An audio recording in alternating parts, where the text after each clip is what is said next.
ओम नमः शिवाय, जय महाकाल। हम सबको पता है कि मंगलवार का बहुत ही प्यारा सा दिन आ गया है। और अगर आप ये सोचते हो कि इस पूरी पृथ्वी पे सबसे ज़्यादा दुख, सबसे ज़्यादा कष्ट आपको है ना, तो ये वीडियो आपके लिए है। पूज्य गुरु जी की कथा से सुन के बहुत अच्छे से बताऊंगा। बस मात्र 1 रुपए का सिक्का लेना है, छोटा सा उपाय करिएगा, आपकी लाइफ की जितनी प्रॉब्लम होंगी ना वो सारी ख़त्म होंगी, है ना। लेकिन वीडियो को स्टार्ट करने से पहले आपको समझा दूँ कि वीडियो को पूरा देखिएगा, बीच में छोड़िएगा नहीं, वरना बहुत कुछ मिस कर सकते हो, है ना। उपाय को थोड़ा ध्यान से समझेंगे क्योंकि थोड़ा तरीके से लेफ्ट राइट का हमें ध्यान देना है ना। चलो, अब यहाँ पर आपको दिख रहा होगा 1 रुपए का सिक्का। अब यहाँ पे कोई ज़रूरी नहीं कि आपको 1 ही रुपए का सिक्का लेना है, कोई भी एक सिक्का आप अपने घर से ले लेना, चाहे चांदी का हो, 5 रुपए का हो, 2 रुपए का हो, 10 रुपए का सिक्का हो, 20 का हो, कोई भी एक सिक्का लेना, ठीक है। ले लिया। साथ ही साथ आपको लौंग लेने होंगे, ठीक है। कितने? 2 लौंग के टुकड़े लेने, ठीक है। उस लौंग में फूल लगे होने चाहिए, जैसे ये लौंग है ना, इसमें फूल लगे हैं, इसी तरीके से 2 लौंग लेना। यहाँ पर आगे जो बात बताने जा रहा हूँ, मेरी बात बहुत ध्यान से सुनेंगे। एक तांबे का लोटा लेंगे, इस तांबे के लोटे में क्या करोगे? जल भरेंगे और इसी के अंदर 2 लौंग को डालेंगे। जो मैंने एक सिक्का आपको दिखाया, उस एक सिक्के को डाल देना। अब देखो, इस तांबे के लोटे को लेके कहाँ पे जाना है आपको? अपने घर पे। इसके मंदिर में नहीं करना है, आपके घर में जहाँ पर भी भगवान बजरंग बली की फोटो, मूर्ति, प्रतिमा लगी हो, वहाँ पे जाना और उनके सामने सबसे पहले पहुँच करके एक आसन बिछाना। कुछ भी बिछा सकते हो, चद्दर हो या फिर आपके पास में कुछ भी हो बिछाने के लिए, वो बिछाना। बिछाने के बाद में मैंने आपको 2 चीज़ें बताई हैं। पहले आपको लेफ़्ट साइड में, ठीक है, अपने लेफ़्ट साइड में आपने जो तांबे के लोटे में सारी चीज़ों को डाला है उसको डालेंगे और उसके बाद में उसको, तांबे के लोटे को किसी प्लेट से, कटोरी से, थाली से ढक देना, ठीक है। ढकने के बाद में आपको बजरंग बली के या फिर अपने लेफ़्ट या फिर राइट साइड में एक घी का दिया या फिर सरसों के तेल का दिया या फिर तिल के तेल का दिया, गोल बत्ती का लगाना, ठीक है, उसको जला देना। अब यहाँ पर इस आसन पे बैठ करके आपको 3 बार हनुमान चालीसा का पाठ करना है। कितने दिनों तक? 11 दिनों तक। लेकिन 11 दिनों तक करने का एक नियम है, एक तरीका है। वो नियम कौन सा है? जैसे मंगलवार के दिन आपने इस पाठ को करना स्टार्ट किया, तो जैसे मान लेते हैं कि पहले दिन आपने सुबह 9 बजे पाठ करना स्टार्ट किया, तो आपको पूरे के पूरे 11 दिन तक सुबह 9 बजे ही पाठ करना है। ऐसा नहीं कि पहले दिन 9 बजे किया, फिर दूसरे दिन 10 बजे, तीसरे दिन शाम को, फिर ये उपाय गलत हो जाएगा। आपने मान लेते हैं पहले दिन 9 बजे किया तो पूरे 11 दिन 9 बजे ही करोगे। मान लेते हैं पहले दिन आपने शाम को 6 बजे स्टार्ट कर दिया तो पूरे के पूरे 11 दिनों तक शाम को 6 बजे ही करोगे। मान लेते हैं कि पहले दिन आपने रात को 12 बजे स्टार्ट कर दिया तो आपको पूरे के पूरे 11 दिनों तक 12 बजे ही करना होगा। यानी कहने का मतलब है, जिस समय आप पहले दिन पाठ को स्टार्ट करोगे, पूरे के पूरे 11 दिनों तक आपको उसी समय आपको उस पाठ को करना होगा। समझ में आई बात मेरी? तो यहाँ पे आप लोगों ने 11 दिनों तक पाठ किया। यहाँ पे नियम को समझेंगे एक और। वो क्या नियम है कि जैसे मान लीजिए पहले दिन जब आप दीपक को जलाओगे तो इस दीपक को सिर्फ पहले दिन ही नहीं जलाना है, रोज पाठ करोगे उसी समय पे तो रोज आपको दीपक जलाना है, ठीक है। अब यहाँ पर ये जो जल आपके ने रखा हुआ है तांबे के लोटे में, इसे डेली नहीं बदलना है, बस पहले ही दिन आपको रख देना है उसको ढक करके और उठाओगे इसको कब? 11वें दिन। कितने दिन? 11वें दिन उठाओगे और 3 पाठ डेली करना है हनुमान चालीसा का। जब 11 दिन हो जाए पाठ करते करते तो 11वें दिन, जिस दिन 11वां दिन हो, उसी दिन इस कलश का जो जल होगा किसी छोटी सी डिब्बी में या फिर कहीं पे भी संभाल करके रख लो। इसके अंदर का जो लौंग हो किसी पेड़ के नीचे डाल देना, जो इसके अंदर का सिक्का हो उसको अपनी तिजोरी में रख देना। जब भी आप किसी भी काम के लिए अपने घर से बाहर जाते हैं, जब कभी भी जाओ तो इस जल को जो आपने संभाल करके रखा है इसका आचमन करके जाना। आपको हर काम में सफलता मिलेगी। चाहे एग्जाम देने जा रहे हो, किसी व्यापार के लिए जा रहे हो, शादी के लिए जा रहे हो, ब्याह, मतलब किसी भी काम के लिए जाओगे ना, उसमें आपको 100% सफलता ज़रूर से ज़रूर मिलेगी, ठीक है। इस उपाय को आप सभी लोगों को ज़रूर करना चाहिए। क्योंकि इस उपाय में थोड़ा नियम ज़्यादा फॉलो करना है, बजरंग बली के सामने ही करना है, आसन बिछा के करना है। तो मुझे पूरी उम्मीद है कि पहला उपाय आपको समझ में ज़रूर से ज़रूर आया होगा, है ना। आगे बढ़ते हैं इस वीडियो में अब हम लोग अपने दूसरे उपाय की तरफ। और यह दूसरा उपाय है आपके घर की निगेटिव एनर्जी को घर से बाहर फेंकने के लिए, ठीक है। कैसे? देखो, जब भी हमारे घर में कोई निगेटिव एनर्जी आ जाती है ना, नकारात्मक ऊर्जा, तो हमारे घर के लोग बीमार पड़ने लगते हैं, धन संपदा घर में नहीं रुकती, बहुत लड़ाइयाँ होती हैं। उसके लिए क्या करोगे? आपको लेना होगा काला तिल। यहाँ पे गिनना नहीं है, एक चुटकी काला तिल लेना, ठीक है, ले लिया। साथ ही साथ आपको एक दीपक जलाना होगा, और वो दीपक कहाँ पे जलाओगे? बजरंग बली के सामने।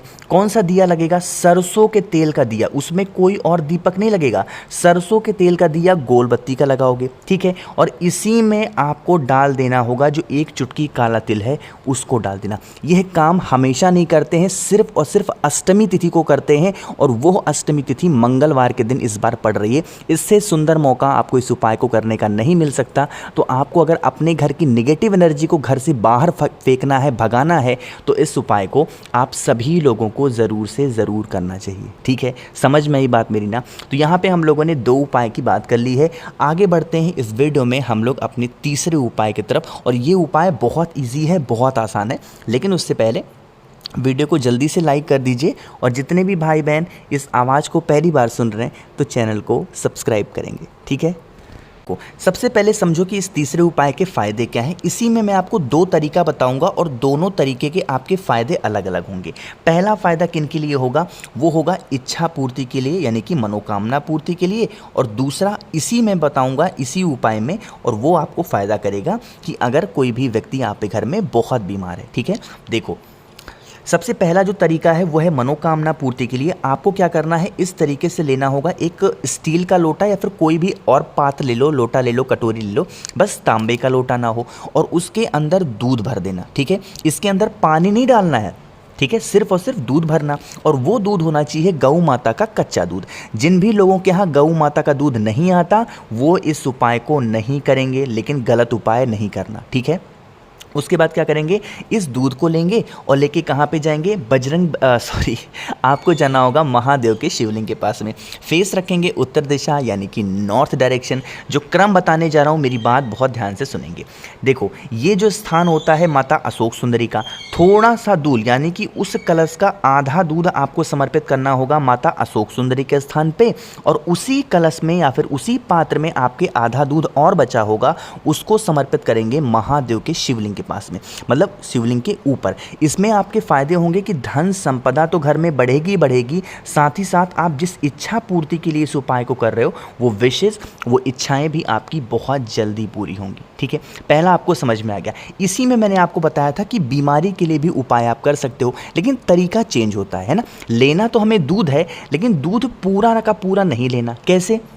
जैसे मान लेते हैं जितना भी बड़ा ये लोटा है, ठीक है, या फिर जो भी पात्र है, इसमें आपको आधा भरना होगा दूध और आधा भरना होगा पानी। अब ये नहीं कि आप टेप लेकर के नापो कि आधा कितना हो रहा है, अपने अंदाजे से अप्रॉक्सीमेट निकाल करके कि हाँ इतना आधा हो गया दूध और आधा पानी, ठीक है। दूध फिर से किसका होगा?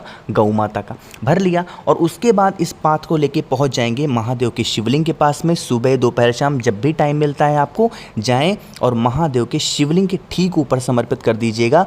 जो भी व्यक्ति आपके घर में बीमार है काफ़ी दिनों से, उसका नाम और गोत्र बोल करके, ठीक है, करके देखिएगा इस उपाय को। आपके घर की बीमारियां होंगी ना, वो कहाँ चली जाएंगी आपको खुद भी पता नहीं चलेगा। समझ में आई बात मेरी ना? चलो, तो यहाँ पर हम लोगों ने 3 उपाय की बात कर ली है। एक और उपाय की बात करते हैं जो कि होगी कर्ज से मुक्ति के लिए, है ना।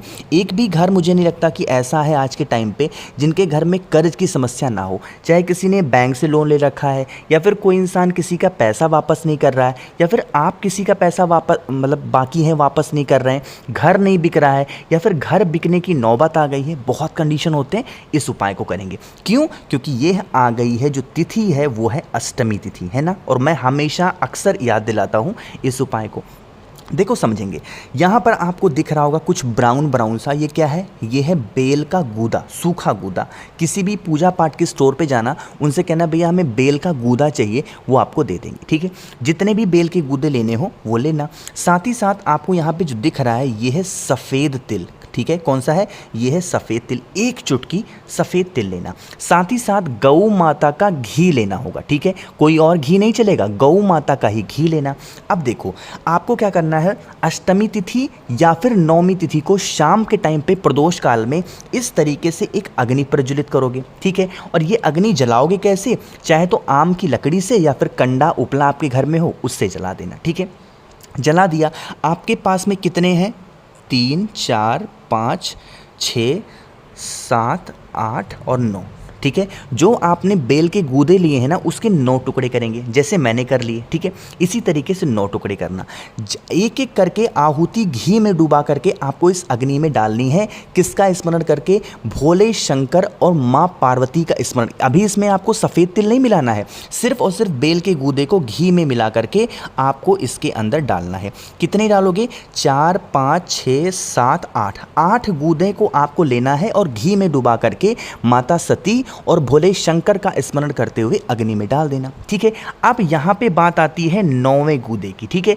जब ये 9वां गूदा आपको डालेंगे तो यहाँ पर आपको जो इंसान आपका पैसा वापस नहीं कर रहा, या फिर जिस इंसान का आप पैसा वापस नहीं कर रहे हैं, या फिर आपकी लाइफ में जिस वजह से कर्ज की समस्या बनी हुई है, उसका स्मरण करते हुए माता सती भोले शंकर का स्मरण करते हुए नाम लेकर के जो आपके पास में सफ़ेद तिल है, उस सफ़ेद तिल को इस 9वें गूदे में मिक्स करके घी में डुबा करके और आखिरी आहुति आपको डाल देनी है इस अग्नि के अंदर। अष्टमी तिथि पे इस तरीके से जो भी व्यक्ति उपाय कर लेता है उसको कर्ज से हमेशा के लिए मुक्ति मिलती है। अब वो चाहे कर्ज पुराना हो, नया हो, बड़ा हो, पुराना हो, या फिर छोटा बड़ा हो, सारी कर्ज की समस्याएं आपकी ख़त्म होती है, ठीक है। करिएगा, बहुत प्यारा सा इफेक्टिव उपाय था। कोशिश की है अच्छा समझाने की। फ़ोन पे बातें करनी है तो आप हमें इंस्टाग्राम या फिर फेसबुक पे भी फॉलो कर सकते हैं। सर्च करेंगे द नेचुरल प्लैनेट 108, वहाँ पे हम लोग बहुत सारी बातें करेंगे। जितने भी भाई बहन इस आवाज़ को पहली बार सुन रहे हैं, चैनल को सब्सक्राइब करिएगा और हाँ, वीडियो को लाइक सभी को करना है। ओम नमः शिवाय, जय महाकाल।